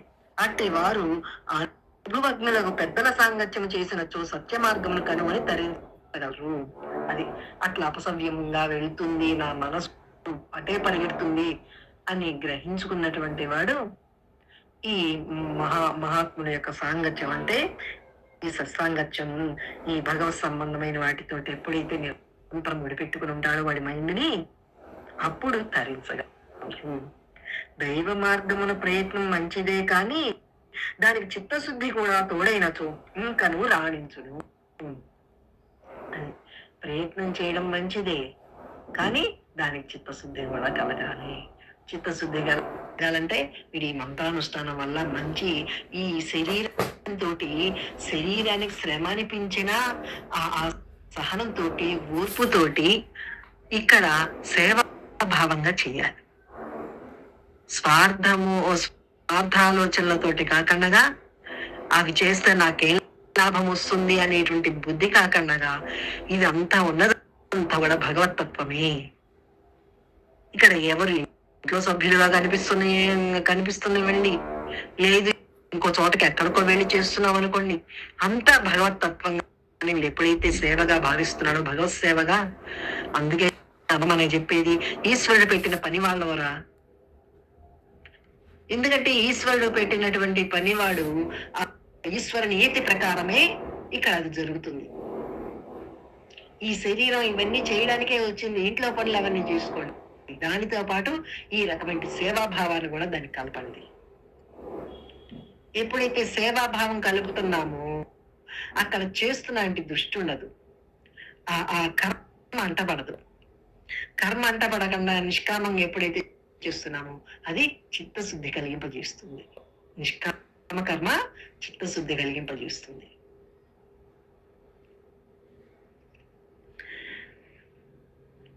దైవ మార్గమున ప్రయత్నం మంచిదే గాని దానికి చిత్తశుద్ధి కూడా తోడైన ఇంకనూ రాణించును, బాగుగా ఫలించును. రాణించడమే కాకుండా చక్కగా మంచి అనుభూతి పొందుతాడు, ఫలితం బాగా ఉంటుంది. మోటుగా సాధన చేయటం వల్ల గొప్ప ప్రయోజనం చేకూరదు. సాధన పద్ధతిని, సాధన రహస్యములను, భగవత్ప్రోక్తములను, ఇట్టి వచనముల వల్లను, సద్గ్రంథముల వల్లను, మహాత్ముల సాంగత్యం వల్లను తెలుసుకొని ముముక్షువులు సక్రమ పద్ధతిలో ధ్యానించి ధరించవలయను. అలా చేస్తేనే ధరిస్తాడు. అందుకే సత్సంగత్వే నిస్సంగత్వం, నిస్సంగత్వే నిర్మోహత్వం, నిర్మోహత్వే నిశ్చలతత్వం, నిశ్చలతత్వే జీవన్ముక్తి. భజగోవిందం భజగోవిందం మనకి చెప్పారనమాట. ఈ సత్సాంగత్యంతో పాటు సద్గ్రంథ పఠన కూడా వాడు చేయాలి. అన్ని భగవంతుని సంబంధమైనవి కానీ చేయాలండి. భగవంతుని యందు నమ్మకంతో, విశ్వాసంతో, గురువు చెప్పినటువంటి ఆ మాటల విశ్వాసంతో, గురువు మీద ఉన్నటువంటి భక్తితో ఎప్పుడైతే చేస్తుంటాడో వారికి చిత్తశుద్ధి కలుగుతుంది. పరమాత్మ ఎచ్చటగలడు తన యందే. అది ఆ భగవంతుడు ఎక్కడున్నాడండి, బయట ఎక్కడ ఉన్నాడండి, ఏ గుళ్ళోనే ఉన్నాడా లేకపోతే ఏ వస్తువులోనే ఉన్నాడంటే లేదు, తన యందే. తన యందే అన్నారు అంటే తన శరీరం నందే అనలేదు. ఎందుకంటే తాను శరీరం కాదు, ఆ మనసు, ఆ జీవుడు అంటున్నామే, ఆ జీవాత్మే పరమాత్మ. ఈ మాలిన్యం అంతా పోయినప్పుడు అదే పరమాత్మ. మాలిన్యం కలిగి ఉన్నప్పుడు అదే జీవాత్మ అంటున్నాం. అందుకే జీవుడు వెళ్ళిపోయాడండి అంటున్నాడు. ఎందుకంటే వాళ్ళు ఉన్నటువంటి సంస్కారాలు మళ్ళీ జన్మకు కావాల్సిన అన్ని కూడా కూడగట్టుకొని వెళ్ళిపోయాడు. అందుకని జీవుడు వెళ్ళిపోయాడు అంటున్నాం. ఎప్పుడైతే ఆ చిత్తశుద్ధితోటి ఈ సాధనతోటి ప్రయత్నం చేసి మోక్షం పొందాడో ఇంకా వాడికి ఏమీ లేదు. మొన్న ఒక రోజు అమ్మతోటి మాట్లాడినప్పుడు అమ్మ చెప్పారు, అరే వాకిళ్ళన్నీ తీసున్నాయిరా, నాకు కళ వచ్చింది రాత్రి, వాకిళ్ళన్నీ తీసున్నాయి, బార్లుగా తీసున్నాయి. అంటే ఏ ఇంద్రియం ద్వారా కూడా విషయం అనేటిది లోపలికి ప్రవేశించట్లేదు. ఎందుకంటే ఆ లోపల వెలిగే బయట వెలిగే, లోపల వెలిగే బయట వెలిగే ఉన్నప్పుడు ఇంకా ఎప్పుడు ఆ ఆత్మానందం అలా ఉండిపోయేటువంటి స్థితిలో ఇంకా ఏమీ లేదు. కానీ ముగ్గురు లోపలకు వచ్చారురా అని అన్నారు. అన్ని బార్లుగా తీసున్నాయి, ముగ్గురు లోపలికి వచ్చారు. వాళ్ళు 35 ఏళ్లుగా ఉన్నట్టుగా ఉన్నారు అన్నారు. అని ఎవరో వాళ్ళు అని అన్నారు. అని మళ్ళీ తర్వాత అన్నారు బ్రహ్మ విష్ణు మహేశ్వరులు అనుకుంటారా. ఎందుకంటే వాళ్ళు ఇంటి పన్ను అంటే వీళ్ళు చేసినటువంటి కర్మల యొక్క ఫలితాన్ని ఇవ్వడం అనేది జరుగుతుంది కదా. ప్రతిదానికి కూడా బ్రహ్మ విష్ణు మహేశ్వరులు వాళ్ళ పోస్టులు ఉన్నాయి కానీ పుట్టించడము, వాళ్ళ కర్మ ఫలాలను అనుభవించేసేటువంటి స్థితి ఇవన్నీ ఉన్నాయి కదా. అవన్నీ అవి కలిగింపజేసేటువంటి బ్రహ్మ విష్ణు మహేశ్వరులాగా ఉన్నారా అని అన్నారు. అలా అనిపించింది. వాళ్ళు నన్ను ఏమీ పలకరించలేదు, నేనేమీ మాట్లాడలేదు, వాళ్ళు ఎత్తరించలేదు, నేను ఎత్తను అంటే అక్కడ మాటలు లేవు. ఆ ముగ్గురు వచ్చారు లోపలికి. అంతలోకి మెలకు చేసిందిరా, కళ్ళు తెరిచి చూస్తే ఎవరు లేరు. అంటే అంతలా అయిపోవాలి. ఆ బార్లగా తీసినటువంటి ఆ తలుపులు బార్లగా తీసున్నాయంటే వీడి ఇంద్రియాలు ఓపెన్ గా ఉన్నా ఎలా ఉన్నప్పటికీ ఏ రకమైనటువంటి నలక అనేది లేనటువంటి స్థితి. అదే భగవతత్వం, అదే మహా చైతన్యం. అంత వెలుగు వెలుగు వెలుగు అంటే ఏమిటి? ఆ వెలుగు తెల్లటి పేపర్ మీద ఏ ఒక్క నల్లక చుక్క నేటిది లేకుండా ఎలా స్వచ్ఛంగా ఉంటుందో అలాగా ఏ రకమైనటువంటి ఇది లేకుండా నా అనుభూతి. ఎందుకంటే అందరం ఉన్నటువంటి భగవతత్వం అంతా అలాగే ఉంది. అంత స్థితి మనకు కలగాలంటే మనం ఎంత సాధన చేయాలండి? మోక్షం అంటే అది కదా. ఇంకా రాకపోక లేదు అక్కడ. అందుకే తలుపులు బార్లుగా తీస్తున్నాయి అంతే. అటువంటి మోక్ష స్థితి పొందాలంటే మీరు బాగా తీవ్ర ప్రయత్నం చేయాలి. చిత్తశుద్ధి, బాగా చిత్తశుద్ధి ఉండాలి. ఆ చిత్తశుద్ధి కోసమే వీడు మంత్రానుష్ఠానము నిరంతరం కూడా మైండ్ ని బ్రహ్మయందే ఏకీకృతం చేసి ఆ ఏకాగ్రతలోనే ఉండాలి. అతన్ని ఎవరు చూడగలరు? ఆ పరమాత్మను ఎవరు చూడగలరు అంటే చెప్తున్నారు, చిత్తశుద్ధి కలిగి ధ్యానాది ప్రయత్నములను చేయువారు. అది ప్రయత్నం చేయువారనల్లా, చిత్తశుద్ధి కలిగి ప్రయత్నం చేయువారు. కొత్త ప్రయత్నం ఒకటే అంటే చాలదు, చిత్తశుద్ధి కూడా కలిగి ఉండాలి. చిత్తశుద్ధి కలిగి ఉన్న ప్రయత్నం చేసేటువంటి వాడు ఆ మోక్షాన్ని, భగవతత్వాన్ని అనుభూతి చెందగలడు. ఆ పరమాత్మని తనయందే దర్శించగలరు. అంటే దర్శనం అంటే మళ్ళీ కళ్ళకు కనిపించేది అనుకోకండి, అనుభూతి చెందుతాడు. ప్రతి ఒక్కటి మనకి ఆకలి ఇస్తుంది, ఏమన్నా కంటికి కనిపిస్తుందండి? లేదు, తెలియబడుతుంది, అనుభూతి చెందుతున్నాం. అన్నం తిన్నాము, కడుపు నిండింది, అదేమన్నా కంటికి కనిపిస్తుందండి? అది అనుభూతి చెందుతుంది. అలాగే భగవంత్ శక్తి కూడా, భగవదానుభూతి కూడా, ఆత్మానుభూతి కూడా అది ఎవరికి వాడికి అంతరంగా వాడికి తెలియబడుతుంది. అంటే కళ్ళు మూసుకొని కూర్చుంటేనే తెలియబడేది కాదు. శరీరం ఎక్కడున్నప్పటికీ నిరంతరం ఆ ఏకాగ్రత ఉండటం. చిత్తశుద్ధి లేక ప్రయత్నం చేయువారు ఎవరు చూడలేరు? చిత్తశుద్ధి లేక ప్రయత్నం చేయువారు. ప్రయత్నం చేస్తున్నారు కానీ చిత్తశుద్ధి లేదు. చిత్తశుద్ధి లేకపోతే ఆ ప్రయత్నము కూడా సఫలీకృతం కాదు. అందుకని వాళ్ళు ఆత్మానుభూతి పొందలేరు అని చెప్పేసి చెప్తున్నారు అన్నమాట. కాబట్టి భగవద్ దర్శనానికి ఏది అవసరము? చిత్తశుద్ధి, ప్రయత్నం. ఈ రెండు అవసరమే. చిత్తశుద్ధి ఉండాలి, ప్రయత్నం ఉండాలి. ఆ చిత్తశుద్ధి ఎలా వస్తుంది? ఈ నిష్కామ కర్మ ద్వారా వస్తుంది. భగవత్ సంబంధమైన సేవాభావం చేసేటప్పుడు వస్తుంది.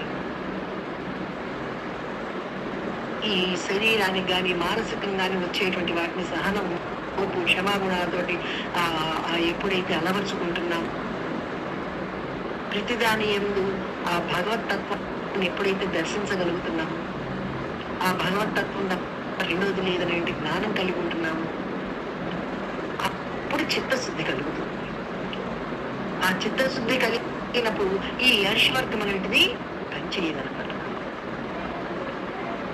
ఆ హర్షవర్గం పనిచేస్తుందంటే చిత్తశుద్ధి పూర్తిగా కలగనట్లే. కొద్ది కలిగితే సరిపోతుందండి, చాలా. ఏమంటే 20 ఏళ్ళోడికి 2 ముద్దలు అన్నం పెట్టేసి కడుపు నిండిందా అంటే అది తృప్తినిస్తుంది వాడికి. అలాగే వీడు సర్వకాల సర్వావస్థల ఎంతో జ్ఞానానుభూతిలో వీడి నిరంతరం మోక్షం స్వరూపున్నాయండి. ఆ మోక్షంగా ఉండాలంటే, ఆ మోక్ష స్థితిలో ఉండాలంటే నిరంతరం సాధన సాధన సాధన, ప్రయత్నము చిత్తశుద్ధి. మిగతాది రేపు చదువుకున్నానమ్మా. 11వ శ్లోకం అయిపోయింది వాటికి. ఎవరన్నా మాట్లాడుతున్నా కాసేపు? నమస్కారం అందరికి. నమస్కారం తల్లి, చెప్పు. వింటున్నాను, చెప్పిందంట విన్నా.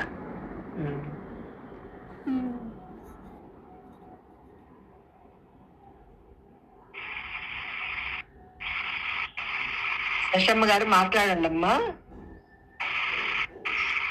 నమస్కారం అమ్మా. నమస్కారం తల్లి.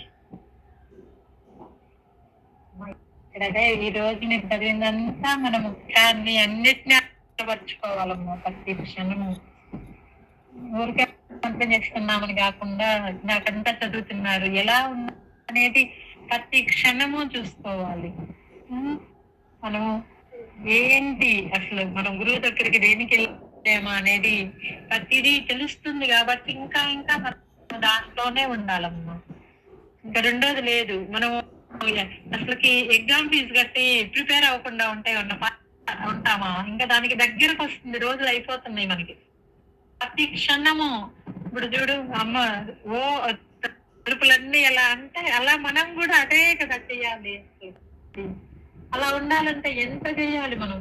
ఇంకా అమ్మ తన సొంతగా సాధించుకొని మనకు చూపించి మనకు ఆ శక్తిని అంతా పంపించారు. మనకి ఎంతో ఈజీ చేశారు. మనం దాన్ని గ్రహించుకొని మీరందరూ పాఠాలు చెప్పేది మేము ఊరికే ఏదో టైం పాస్ కోసం వినకుండా అసలు విన్నదాన్ని ఈ రోజు ఏం చెప్పారు వినేటప్పుడే అది మనకి లోపలికి పోవాలమ్మా. వింటున్నప్పుడే పోవాలి, అదే ఆచరించాలి, అదే మనం చేసుకోవాలి. మనం కూడా అలాగే ఉండాలనే అదొక్కటేనమ్మా గురుదేవు.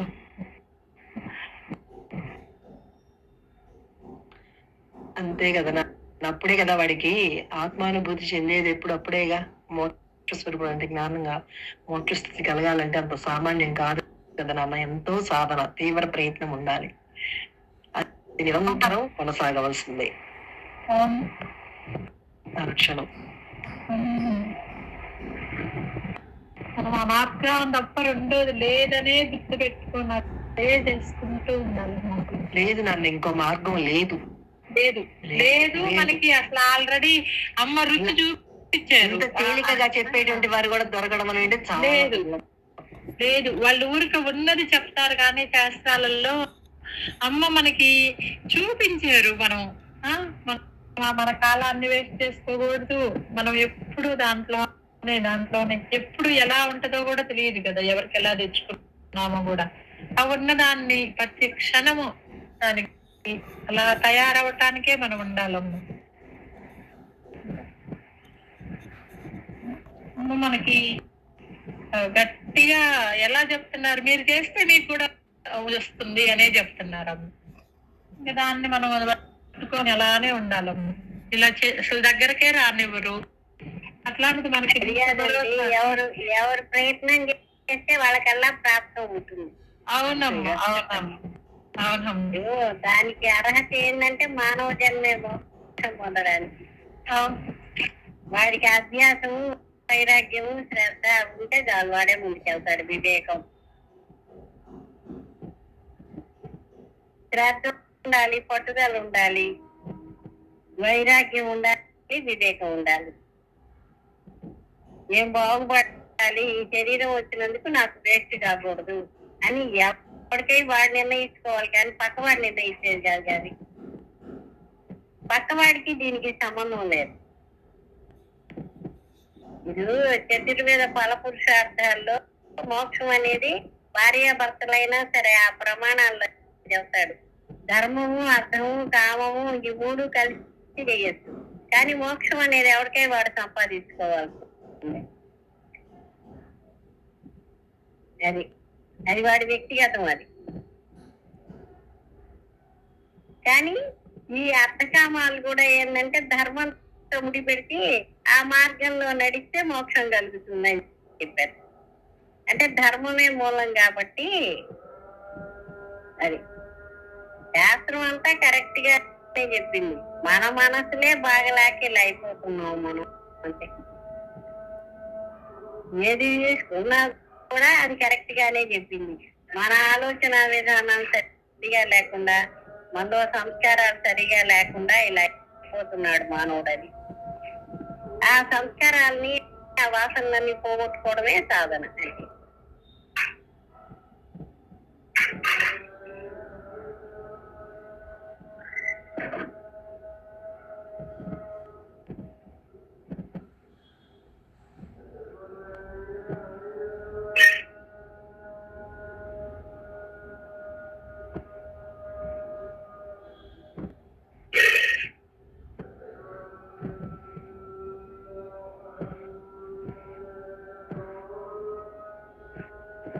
దీప మాట్లాడతా అమ్మా, మాట్లాడినా జయగురు మాట్లాడతల్లి. ఎలా ఉన్నావమ్మా దీప? బాగున్నానమ్మా. అవునమ్మా, జరుగుతుందమ్మా. విచారణ అవుతుంది, మంత్రం అవుతుంది. కాకపోతే ఇది దుఃఖాలమని తెలిసాక ప్రతి క్షణం దుఃఖాలం అది అనుకుంటుంటే దాన్ని అన్నిటిలో కొంచెం ఇదిగా అయిపోతుందమ్మా. విసుగు వచ్చేసేసి అమ్మాయి గట్టిగా మాట్లాడు. అమ్మా, ఇది దుఃఖాలమని తెలిసాక ఇంకా దీన్ని పట్టుకోవడం ఎందుకో అనేది బాగా అర్థమైపోయిందమ్మా. అనుక్షణం అది గుర్తు పెట్టుకుంటే కొంచెం ఇదైపోతుందమ్మా. ముందు తెలియదు, తెలిసాక ఎందుకు మనం ఎందుకు దీంట్లో ముందుకు వెళ్ళట్లేదు, మనం దీంట్లో ముందుకు వెళ్ళాల్సిందే. మనం వచ్చాం సార్థక చేసుకొని, ఇంకా దానికోసం మనం తపన పడాలి, తప్పదు. ముందుకు వెళ్ళాలి అంటే కష్టపడాలి, అభ్యాసం వైరాగ్యం రెండు ఉండాలి అని బాగా అర్థమైపోయిందమ్మా. అంతేగా మరి, క్లాస్ ఎట్లా ముందుకెళ్తాడు?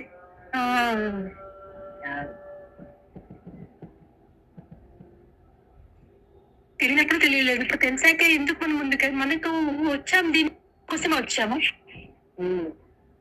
అనేది బాగా అర్థం అయిపోయిందమ్మా. ఇప్పుడు పాఠం కూడా బాగా అర్థం అవుతుందమ్మా. గురువు గారి కోరిక మీరందరూ జన్మకి రాకూడదనే. అవునమ్మా, మీరందరూ కాదు, మనమందరం.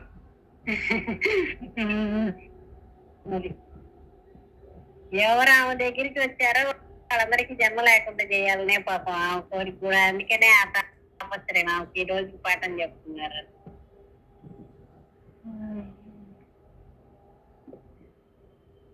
ఏంది వాడు మోహన్లక్ష్మి గారు రాలేదా ఏంది సుభాష్ని? ఏమోనండి నమస్కారం అని ఇంటూనే ఉన్నా. నమస్కారం. మీ గొంతు ఏం చేసినా మన సాధనే ఉండాలి తల్లి. మీరు చెప్పినట్టు సాధన పనులు సమకూరు ధరతోనా అని చెప్పేశారు. అంటే ఇక సాధన చేయకుడా నరుడా, సాధ్యము కానిది లేదురా అని చెప్పారు. అట్లాగే మన సాధన చేయటంలోనే ఉంది. ఇదంతా ఏ మార్గం లేదు. విన్నాములే చూసాములే అని దీన్ని కొట్టుగా పక్క వదిలేసేయడం కాదు కదా. ఇది కాదు కాదు కాదు, జాగ్రత్తగా ఆచరించడంలోనే గొప్ప విశేషం ఇది. అవును, తల్లి కానీ మోక్షం కలగదండి. మోక్షం కావాలి. ఇప్పుడు విన్నంత మాత్రాన మోక్షం కలగదు, చెప్పినంత మాత్రాన మోక్షం కలగదు. రాదమ్మా, ఆచరణలో పెడితేనే. ఆచరణలో వచ్చినప్పుడే కొత్త కర్మ తయారు కాదు, పాత కర్మ తగ్గడం. వాడు జీవన్ముక్తావస్థలో ఉంటాడు. ఇంత నడవాలంటే ఆచరణే నిత్యం ఉండాలమ్మా. అది నిత్యం నీ మనసులో అది జరుగుతుంది. చెప్పాడు కదా సతతం అన్నాడు. సతతం అంటే ఎల్లప్పుడూ నన్ను స్మరణ చేస్తూనే ఉండాలని చెప్పాడు. అంతేగాని కాసేపు స్మరణ చేసి కాసేపు కూడుకోవడం కాదమ్మా. ఇది అసలు పాఠమే. మన జన్మ అమ్మిచ్చిన మంత్రం గాని, అమ్మకి వెళ్ళాం గాని, ఏదైనా సరే అంత మన సాధన అమ్మా. జన్మ లేకుండా ఆ తల్లి పాదాలు పట్టుకున్నాము పట్టుకున్నాం కదా, ఆ తల్లిని అనుసరించడమే. అదొకటి. ఈ సాధనలో ఇది అయిపోయింది అనడానికి లేదు. మన శరీరం పడిపోయే వరకు సాధన జరుగుతూనే ఉండాలి. దీంట్లో ఏంటంటే నిత్య విద్యార్థులం. ఇది మనం ప్రతి రోజు మనం నేర్చుకుంటూనే ఉండాలి. దీంట్లో ఇదిగో నేనేదో ఇందులో నేను ఇదయ్యాను అని మన మనసుకి అట్లా ఒప్పుకోకూడదు. ఇంకా మనం నేర్చుకోవాల్సింది ఎంతో ఉంది. మనం ఇంకా ఎంతో సాధన చేయాలి. అదొకటే మనం పెట్టుకోవాలి. అంతేనా? సాధన చేయాలి. పండిపోయాము అంటే లేదు. ఏ క్షణంలో ఇప్పుడు రాజేశ్వరుంది, ఆమెను ఉపమానంగా తీసుకున్నాం. 12 ఏళ్ళ ఆశ్రమంలో ఉండి గురు సేవ చేసుకుంది, పాపం పాటలు పాడేది, భగవద్గీత చదివేది.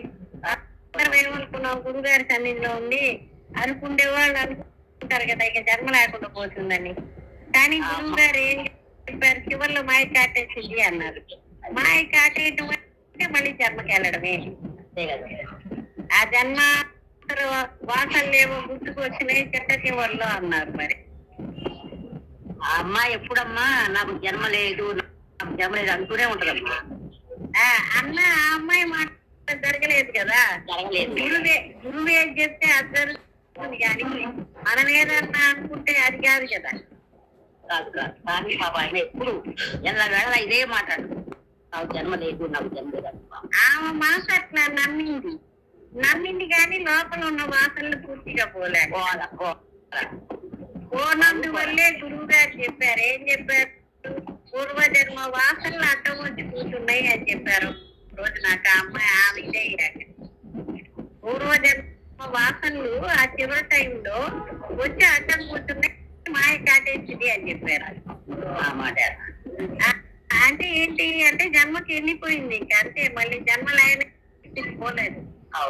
అంటే ఇంకా సాధన మిగిలి ఉన్నది అంటే సరిపోలే. గురుసేవ చేసినా గానీ మరి ఇంకా ఉంది లోపల అనుకోవడం. సేవ చేసినా తల్లి సాధన చాలా అలాంటి మనం చేయాలి చూడండి. మనం పట్టుకోవాల్సింది ఏంటంటే గురుగారు ఏమన్నారు, మేడ మీద అమ్మాయి చనిపోయాక లోతుగా విచారం చేయాల్సి వస్తున్నది అన్నారు. అంతే కదా. అది ఆమెకు కాదు, మనందరికి గురుగారు ఎప్పుడో పరబ్రహ్మ చైతన్యంగా ఉండిపోయినాం, విచారం లేదు. కానీ మనం ఏంటంటే ఇంకా అటుగా ఉన్నది కాబట్టి మనకు అందుకని విచారణ చేసుకొని మనలో ఉండే వాసనలు తొలగించుకొని మళ్ళీ మనం జన్మ రాకుండా చేసుకోవాలని దాని అర్థం. అది అంటే అమ్మ ముంజాత మా చెప్తున్నారు, రే అది చాలేదురా చెప్తున్నారు.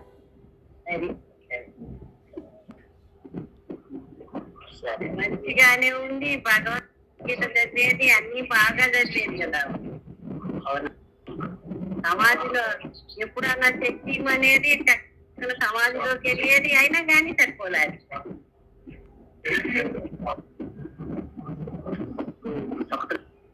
పోయిన వాసనలు ఇంకా అంటు పెట్టుకున్నాయి, కాసిన కూర్చుని కాదు. రాజేశ్వరి ఎంత ఈ కృషి చేసిందో అంత ఎక్కువగా జనాలు తిరిగేది. ఎక్కడికంటే అక్కడికి పోతే మనల్ని మనం వద్దనుకున్నా వచ్చి మన చెవులో పడతాయి కదా. అది ఎప్పుడు వస్తున్నావు మరి అప్ప పోయే టైం గుర్తొచ్చింది కదా. అమ్మనే వాళ్ళు ఎప్పుడు భగవద్గీత చేతిలో పట్టుకొని ఉంటుందిరా, చేతిలో పట్టుకుంటుందిరా, ఈ అమ్మాయి మంచి దీంట్లో ఉందన్న అని అనుకునేదాన్ని అని అన్నారు. భగవద్గీత పట్టుకుంటే నువ్వు భగవద్గీతలో చెప్పినట్టుగా నువ్వు ఉన్నావా లేదు అనేది నీకే తెలుసు. నడుచుకోవాలి, దానిలో ప్రకారం నడుచుకోవాలి. అది ఆ నమ్మకం నీకున్నా. అంతేగాని జన్మలేదు నేను ఎప్పుడు దీంట్లోనే తిరుగుతున్నాను కదా కాబట్టి నాకు జన్మ ఎందుకుంటుంది అని ఇప్పుడు అమ్మ దగ్గరికి అందరం కొంతవరకు అట్లా ఉంటారు. సమాధి వచ్చింది కదా, ఆ సమాధి రావటమే గొప్ప. సమాధి అంటే సామాన్యంగా ఉందా? ఆ సమాధి వచ్చింది అమ్మ వచ్చినప్పటి నుంచి ఉంది రాజేశ్వరి. అవును, ఇంట్లో మొదట వచ్చినప్పటి నుంచి అక్కడ వాళ్ళు నేను అప్పడాలు ఒత్తుకుంటూ అది అందరికీ ముడి పెట్టుకోకూడదు. జాగ్రత్తలు తీసుకోవాలి కదా నాన్న. జాగ్రత్తలు తీసుకోకపోతే కాలు జారుతుంది. నడిచే దోళ నీళ్ళు కుమరించుకుంటూ ఉంటే కాలు జారికేం చేస్తుంది, జారి పడదు. జారి పడతావని సార్ పసుపాడికి అయితే ఒక నీళ్లు ఉన్నాయి అటు పోతే నేను పడతాను వాడివి నీకు తెలుసు కదా.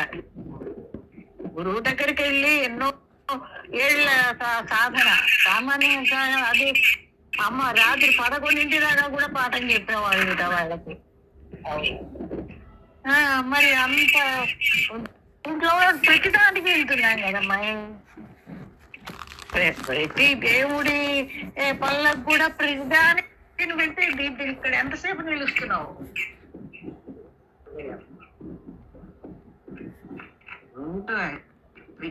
ఇప్పుడు వచ్చిన తర్వాత ఇప్పుడు రోగం వచ్చిందన్న తర్వాత వాసన పదార్థాలు నీకు ఎంత ఇష్టమైనా ఆగిపోవాలి కదా. ఆ,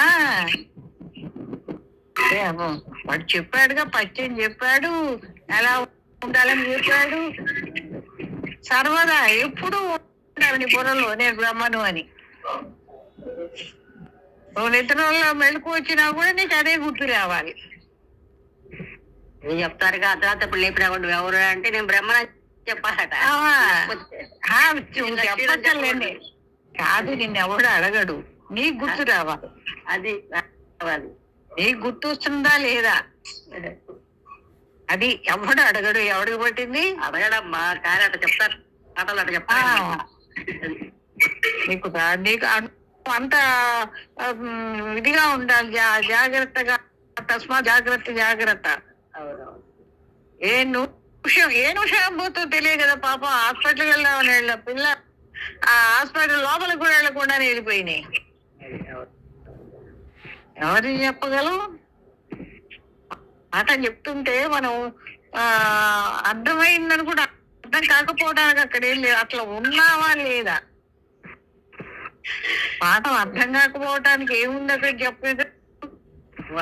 అందరికీ తెలిసినవే, కాకపోతే ఇవే మళ్ళీ మనకు జన్మకు కారణం అని మనకు తెలియదు గురువు వచ్చిన దాకా. అప్పుడు కూడా అనేవాళ్లే, చేసుకున్న రాత చేసుకున్న కర్మ ఎక్కడికి పోతుంది అంటూ ఉండేవాళ్ళు. అంతే కదా, మనం చేసిన కర్మ. అది దేవుణ్ణి పట్టుకొని వెళ్ళేది అదే కదా, కర్మేగా. అవేగా అది ఉండబట్టే కదా వాడికి ఆహారం బయలుదేరుతున్నాడు. వాడిని నడిపించేది అదైతే. అది కర్మ జన్మ. నీడలు కాకుండా మనిషి ఉంటాడా, కర్మ కూడా అదే. అంతే కాబట్టి మనకు తెలిసింది. కాబట్టి వీలైనంత వరకు మనం జాగ్రత్తలు ఉంటున్నావా లేమని ఒంటి మీద స్ఫురణ ఉందిగా. శరీరాన్ని నేను కాదని దాకా నువ్వు ఇంకా పోలేదుగా, తెలిసింది. కానీ నువ్వు ఆ స్థితిలో ఉన్నావా లేదా? మరి పెళ్లిళ్ళు అయితే వెళ్తుంటే పేరెంట్ వెళ్తుంటూ వాళ్ళకి ఏమి ఇవ్వాలని ఆలోచిస్తుంటూ ఎంతలో ఇవ్వాలని ఆలోచిస్తుంటివి. ఏ తగ్గినాయి? తెలిసింది నేను శరీరాన్ని కాదు, ఈ శరీరాన్ని నేను అనుకోవటం వల్ల దీని మీద ప్రేమ ఎక్కువ అయిపోయింది అది తెలిసింది. అది ఉన్నంత కాలం నువ్వు మళ్ళీ వస్తావు. ఎందుకో శరీరాన్ని తీసి తగలబెడుతున్నారుగా. అందుకని అది మటుకు వాడి మటుకు జీవుడు మటుకు ఇంకా తిరుగుతూనే ఉన్నాడు. మళ్ళీ ఎక్కడ దూరదామా అని. వాడికి అదే పని కదమ్మా. అదే పని అదేగా నీకు శరీరం మీద నీకు శరీరం నీకు కాదు అని నువ్వు గట్టిగా అనలేకపోతున్నావు కదా. అదే పని వాడికి. వాడి పని ఏం కాదు, నీ పని. నువ్వే జీవుడివి. పేరు మోహన్ లక్ష్మి అని పేరు పెట్టుకున్నాం, అలా పేరు పెట్టుకున్నాం. ఈ జీవుడికి పెట్టే పేరే మహాలక్ష్మి, నాగలక్ష్మి. ఇవన్నీ జీవుడి పేరు. అవి కూడా నిర్ణయం చేసుకొని వచ్చాము మనం. మనకేం తక్కువ వాళ్ళమేంటి? బ్రహ్మ. ఇప్పుడు బ్రహ్మ అనే మాట ఇక్కడ మటు కరెక్ట్ అవుతున్నది. అన్ని రాసి వచ్చాం, కానీ మనం రాసుకొచ్చడం మనకి లేవు బుర్రలో. ఏ టైంకి ఏది రావాలో అది వచ్చి కనపడి నీకు చేయాల్సిన పని చేసిపోతున్నారు.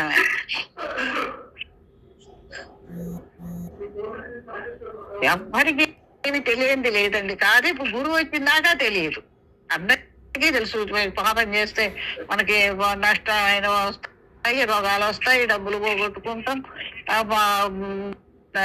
అనేకమైనటువంటి కర్మలన్నీ తయారవుతున్నాయి. ఒక్కొక్కరు దూరం ఎప్పుడూ రోగాలే, ఎప్పుడు ఏవో నష్టాలు ఇట్లానే ఉంటారు చూడటానికి. ఎందుకు వస్తున్నాయి? వాడు చేసుకోకపోతే ఎందుకు వస్తాయి? ఎప్పుడన్నా గుప్పడి బియ్యం ఎవడి దీంట్లో వేయకుండా వాడికి రావాలి వీడికి రావాలనే ఆశలు పెట్టుకొని ఉన్నాడు. ఆశలు పెట్టుకుంటే వాళ్ళు జరుగుతాయి. ఏతలు 50 ఏళ్ళ దాకా తర్వాత వెళ్ళాను నేను. 60 ఏళ్ళ తర్వాత అమ్మతో వెళ్ళా.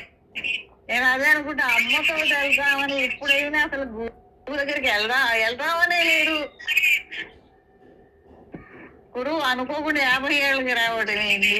ఆమె రాగానే నేను రాగానే అప్పుడు వాళ్ళు అనుకుంటున్నారు పాపం మనం దొరుకుంటుంది. అది సత్యనారాయణ గారు గురువుతో వెళ్ళటం అంటే చాలా ఎంతో అదృష్టం ఉంటుంది కానీ జరగదు. మీరు వెళ్ళండి వెళ్ళండి అమ్మాయి ఎంత ఇది చేసిందో పాప నాన్నగారు ఒప్పుకున్నారు. అట్లా మనకు ఎప్పుడో ఏదో ఎంత చేసుకున్నామో పక్కలో పడుకొని అన్నం కలిపి పెట్టుంటే ఆ తిని దాతో స్నానం చేసి ఆమె చెప్పే పాట వింటూ ఒక రకమైన అనుభవం ఆ అమ్మతోటి. మరి ఇవన్నీ వచ్చినాయి ఎప్పుడన్నా కలగన్నావా? ఎప్పుడు కల కూడా లేదు.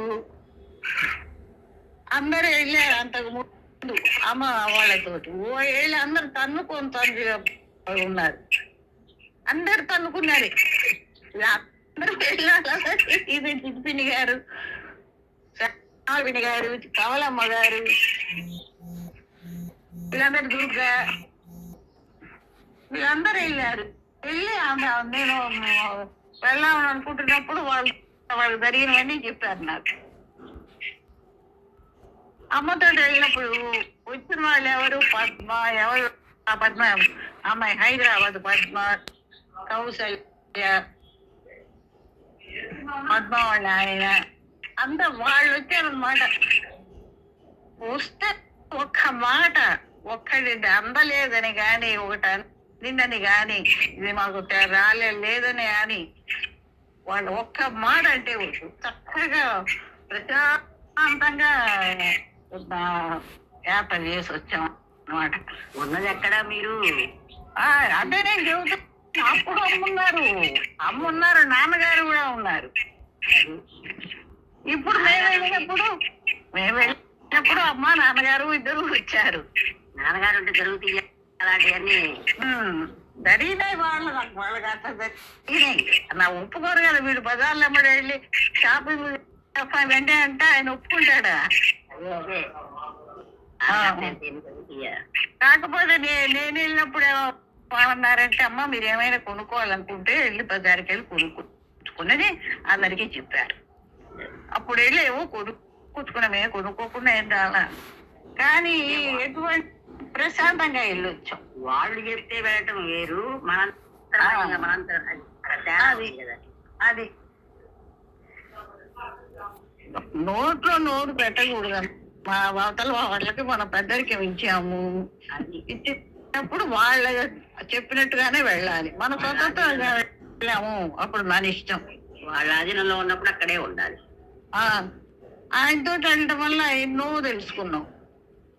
వాళ్ళు ఎన్నిసార్లు వెళ్ళొచ్చారు కాబట్టి అక్కడెక్కడ ఏం చెయ్యాలి, ఎలా చెయ్యాలి ఇవన్నీ కూడా చెప్పి చేయించారు.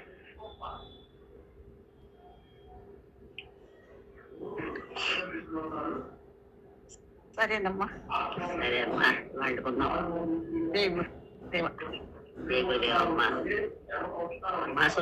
చెప్పమంటారా? చెప్పునమ్మా, చెప్పు.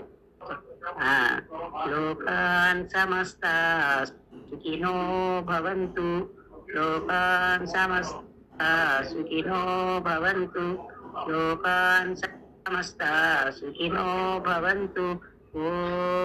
ఓం శాంతి శాంతి శాంతి.